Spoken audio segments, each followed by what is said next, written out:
Hey everyone, it's Admiral Seabass. Welcome back to the War College. Today we're going to be talking about DEFCON 4 available actions.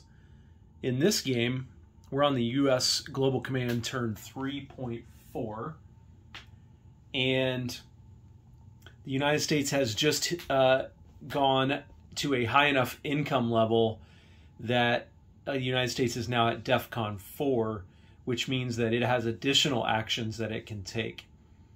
And there's about 3 things now that the U.S. can do at DEFCON 4 that it could not do at DEFCON 5. The first thing, and you'll see here, I've got this U.S. build plate, and you see a Marine and 2 airborne there. At DEFCON 4, you can place your expeditionary forces from your dashboard onto the board.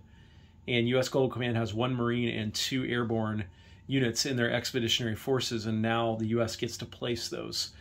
Those can be placed in any possessed land zone or any land zone of a minor faction or another major faction that you have a defense treaty with.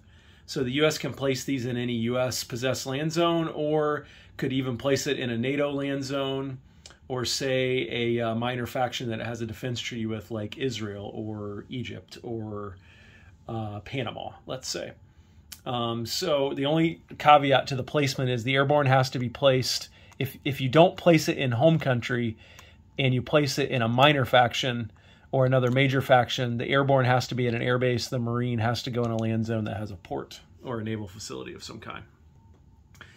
The other thing that we can do at DEFCON 4 is move naval units without restriction. So if you remember, at DEFCON 5, NATO and the U.S. could only move naval units from one sea zone.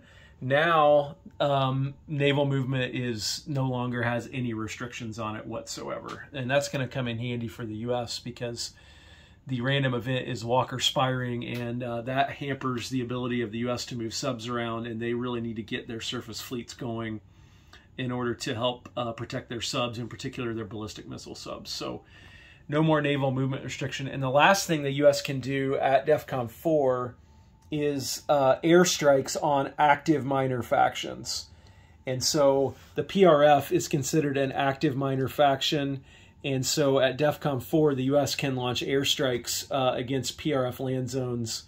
That would include surgical strikes on the units here or facility strikes. And the U.S. will almost certainly do a facility strike on the El Salvador port here this turn to try to stop the Soviets from sending any more military aid. You can see El Salvador already has 3 light infantry and 2 AA and a paramilitary, so the U.S. wants to shut that down.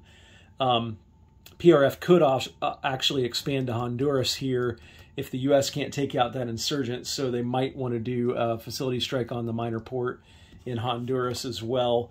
Probably won't do a surgical strike because this AA could take out quite a few U.S. air units, so probably we'll hold on that.